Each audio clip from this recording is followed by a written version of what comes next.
Your competence is a direct threat to everyone forced to supervise you. You think excellence is your shield, but in reality, it is the flare that draws every sniper within a mile radius. Let us look at how the court of Louis XIV operated. If a minister walked into Versailles flashing too much brilliance, too sharp an intellect, or too rapid an understanding of statecraft, he did not receive a promotion.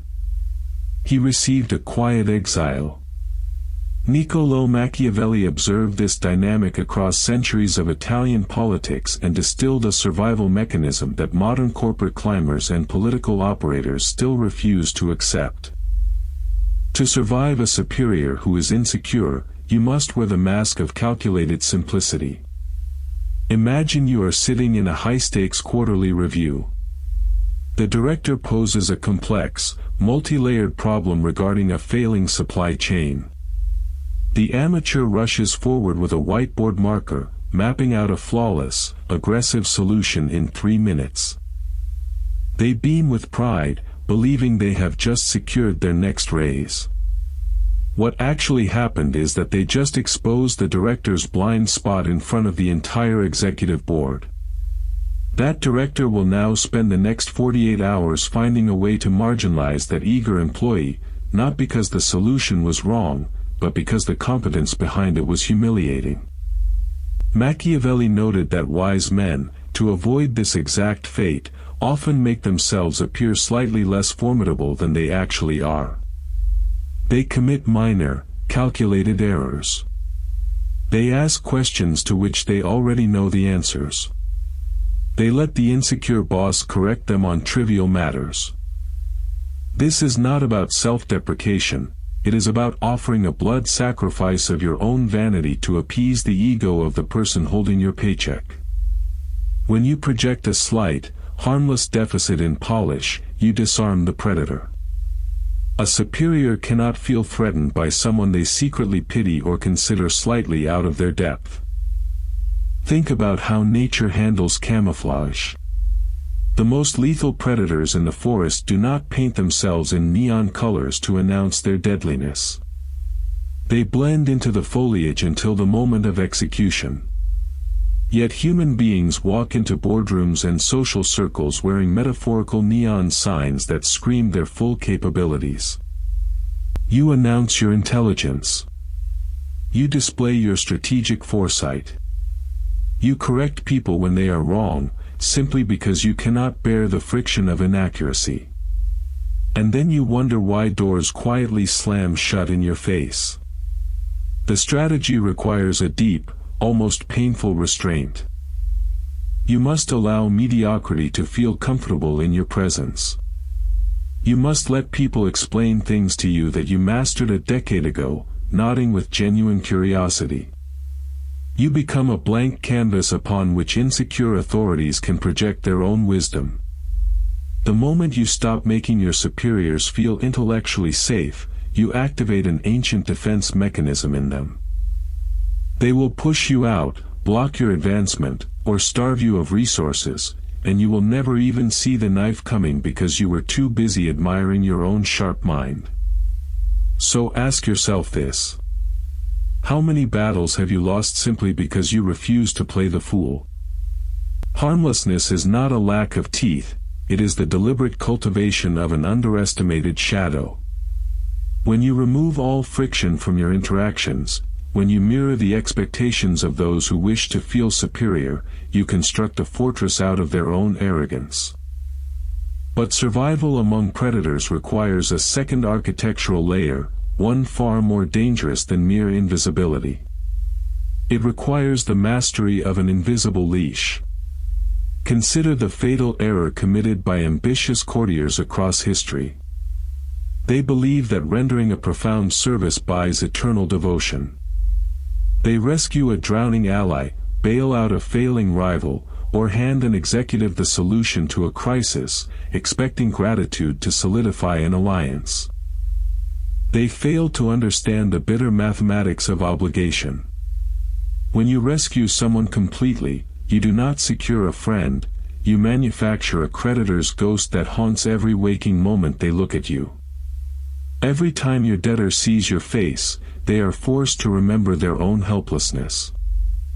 Gratitude is a heavy burden, and human nature possesses a dark, efficient mechanism for shedding heavy loads. Resentment is simply the psychological interest paid on an unpayable debt. Imagine walking into a mid-level corporate strategy meeting where a junior analyst casually hands the director a completely finished, flawless market analysis that saves the quarter. The room erupts in applause. The director smiles, praises the analyst's brilliance, and promotes them 3 weeks later. Yet, 6 months down the line, that same director quietly blocks the analyst's next major initiative, finds microscopic flaws in their reports, and eventually pushes them out of the division. Everyone calls it office politics or corporate jealousy. It is something much older and more mechanical. The director could not bear the silent humiliation of knowing they owed their survival to a subordinate. By solving their crisis, the analyst stripped the director of autonomy. In the hidden economy of human interaction, a favor without an exit strategy is an act of aggression. This is why Renaissance princes understood a counterintuitive maxim of statecraft: if you must injure a rival, do it thoroughly so they have no strength left to bite back, but if you must help someone, never do it in a way that leaves them entirely dependent on your grace. You must always leave a door open for them to believe they contributed to their own salvation. Pivot away from the grand halls of history and look at the quiet tension sitting across from you at your kitchen table or inside your closest friendships. Think of the person in your life whom you have helped the most. Examine the strange, cold distance that has quietly grown between you two over the past year. You thought your generosity was building a bridge. Why does it feel so much like a wall? Unpaid generals do not rebel because a hungry army is too focused on survival to calculate treason. When Renaissance princes withheld coin, they were not merely practicing thrift, they were weaponizing absence. They understood a foundational rule of human gravity: value is directly proportional to distance. If you are always in the room, your voice becomes background noise, your presence an entitlement, and your worth a depreciating asset. Look at how luxury fashion houses operate. They do not flood the market with inventory, they manufacture scarcity. They burn surplus stock rather than discount it. They understand that availability breeds contempt. The human brain stops registering the existence of anything it can touch at will. When you answer every text within seconds, when you solve every crisis before it matures, when you make yourself infinitely accessible, you are essentially printing counterfeit currency. You are flooding the market with yourself until your value hits zero. This brings us to a darker mechanic of social architecture. In any negotiation, the person who cares least holds the absolute leverage. But caring least is an amateur performance, everyone can see through feigned indifference. Strategic withdrawal, however, is mechanical. It is the art of vanishing while leaving your shadow behind. Consider how Cold War intelligence handlers managed double agents. They never maintained constant contact. The long silences between meetings were designed to induce mild panic, a psychological drift where the agent, untethered from validation, began to second-guess their own safety.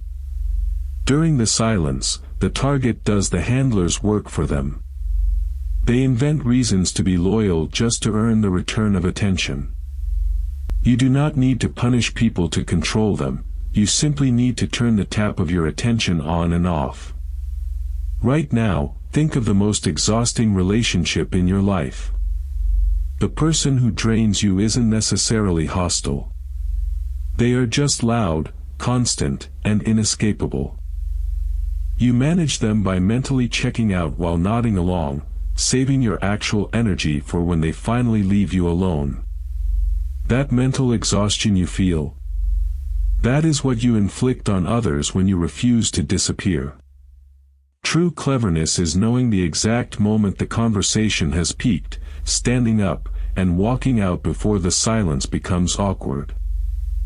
It is leaving a meeting while your point is still echoing, forcing the table to debate your absence rather than challenge your face.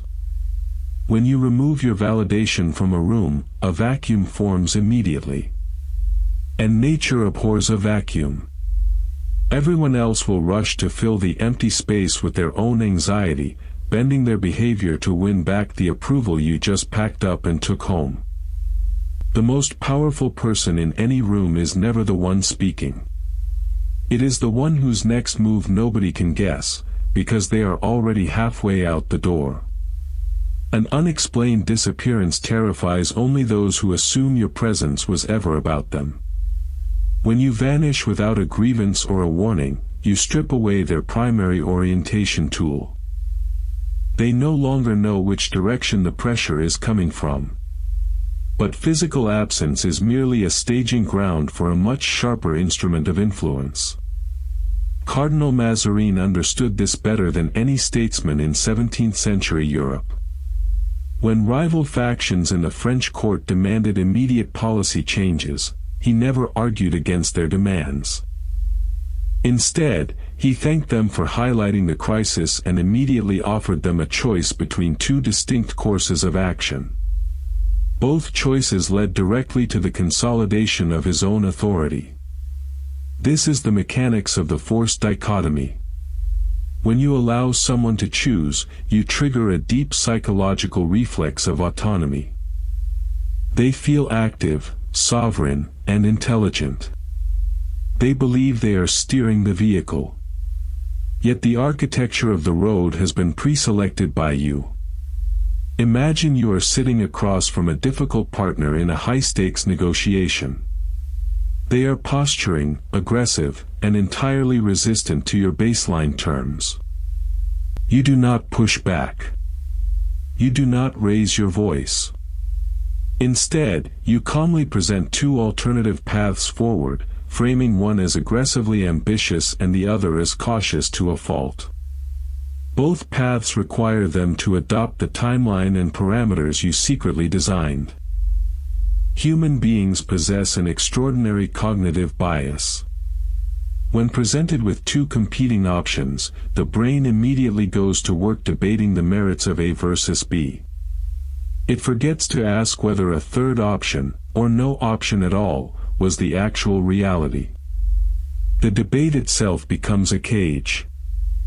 By choosing between your two engineered outcomes, your opponent willingly locks the door from the inside and throws away the key. You are no longer fighting resistance. You are managing their enthusiasm for a trap of your own making. This strategy fails instantly if you reveal your preference too early. If they sense even a whisper of your desired outcome, their radar locks onto it, and they will instinctively choose the opposite path purely out of spite or self-preservation. Your face must remain a blank wall. Your indifference to the outcome must be absolute. Consider how modern logistics corporations structure their service tiers. They rarely offer a single price. They offer a standard package that feels too limited, and a premium package that feels extravagant. Nestled precisely between them is the targeted option they wanted you to buy all along. You feel like a savvy consumer making an empowered financial decision, completely blind to the mathematics that guided your hand before you even opened your wallet. When you master this, you stop giving orders. You start curating horizons. Yet, presenting the illusion of choice requires a profound psychological gamble. What happens when the person sitting across from you looks at your carefully constructed binary, smiles, and chooses neither? You make them believe the architecture of the victory was entirely their own design, and they will defend it with their life while you stand quietly in the shadow of their conviction. But securing that outcome introduces a terrifying vulnerability. If you hand someone a mirror and show them their reflection unvarnished, you do not inspire reform. You invite execution. Think of how Cardinal Richelieu managed the fragile ego of King Louis XIII. The French monarch did not want a brilliant minister, he wanted to believe he was the sole architect of the realm's survival. Richelieu understood a fundamental truth about human anatomy that most people learn too late. The human skull is a fortress built to reject facts that threaten its residents' self-image. Deliver a necessary truth directly, and you are attacking the guard at the gate. Frame that exact same truth as a discovery the listener made about their own exceptional intuition, and they will swallow the poison willingly. Most people treat honesty as a moral virtue when it is actually an administrative failure. Consider what happens in a high-stakes corporate negotiation when an ambitious junior analyst bypasses diplomacy to deliver raw data about a failing division directly to the board. The analyst assumes meritocracy will reward accuracy. Instead, they are quietly exiled within a month. Why?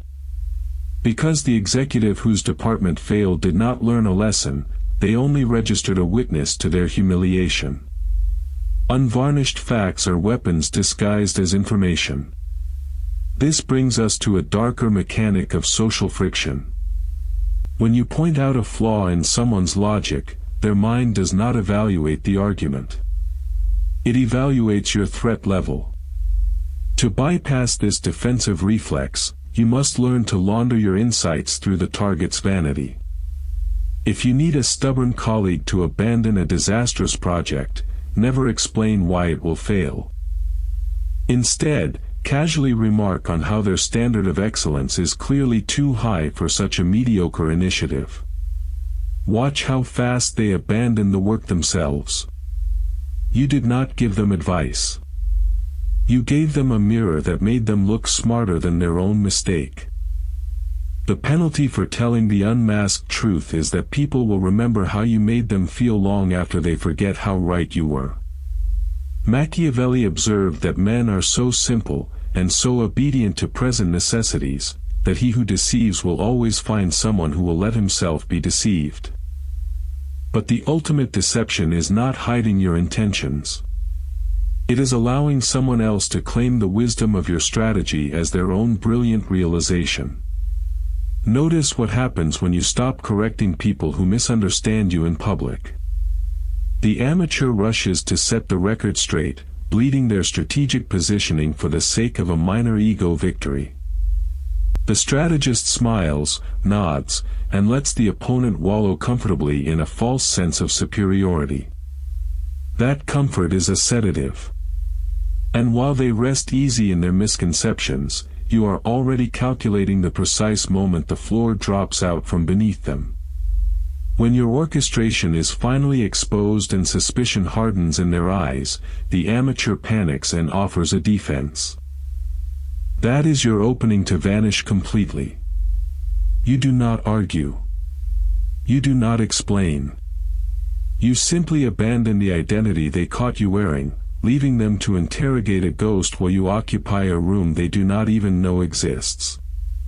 But playing the ghost is still exhausting.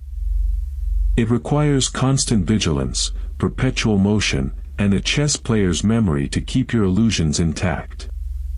True mastery does not win the game through brilliant countermoves. True mastery alters the physics of the board so the opponent forgets why they sat down across from you in the first place. Think of how Venetian merchants during the height of their republic handled an aggressive rival. They did not hire assassins or engage in courtroom warfare. They quietly invested in their rival's most promising venture, subsidized their expansion, and made themselves structurally indispensable to their enemy's survival. Within 3 years, the rival was spending their own capital defending the Venetians' interests.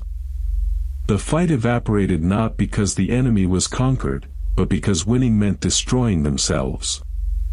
We see this exact architectural shift in modern corporate takeovers, where a hostile bidder is neutralized simply by redesigning the company bylaws so that a successful acquisition triggers a catastrophic tax burden.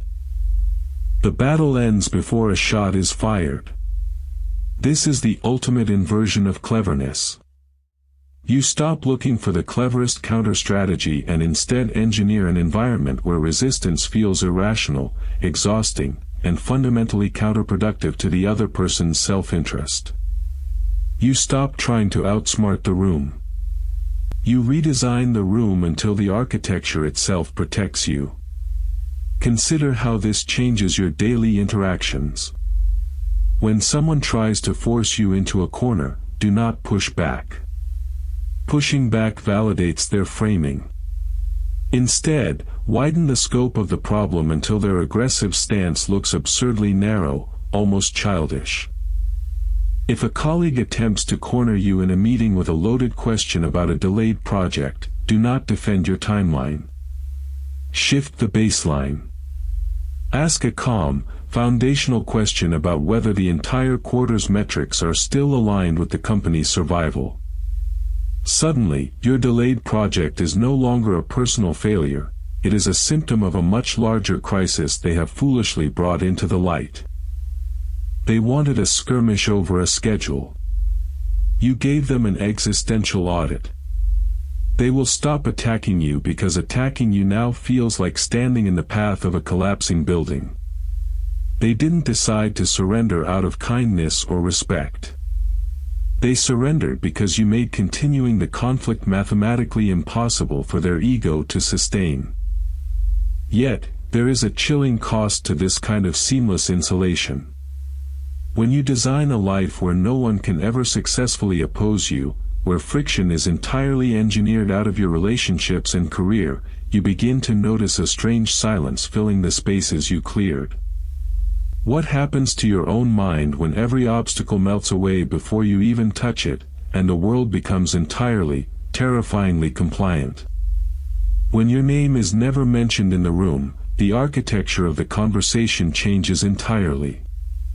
People stop reacting to your reputation and start reacting to their own paranoia. That is the answer to who steers the table. You govern them by leaving a vacuum, because human nature abhors an empty space and will instantly fill it with its own worst fears. But mastering this mechanics exacts a silent toll. You begin to look at every handshake as a transaction and every warm smile as a tactical calibration. Let us step out of the grand halls of statecraft and walk into a quiet kitchen where a parent sits across from a teenager who has learned to say nothing at all. You think you are simply protecting your boundaries. You believe you are practicing emotional economy. Yet, piece by piece, you have replaced spontaneity with strategy. The tragedy of becoming genuinely clever is that you eventually outsmart your own capacity for authentic connection. When you treat every interaction as a chess match, you win the board, but you end up playing entirely alone. You wanted the armor so that nothing could pierce your defenses, but you forgot that armor is heavy enough to crush the chest of the person wearing it. Consider the Renaissance merchant banking families who perfected the art of the hidden ledger. They survived every political purge, every war, and every betrayal by keeping their true assets entirely off the balance sheet. They lived in fortresses of absolute safety, yet they could never walk through their own cities without tasting their food for poison first. Their security was absolute.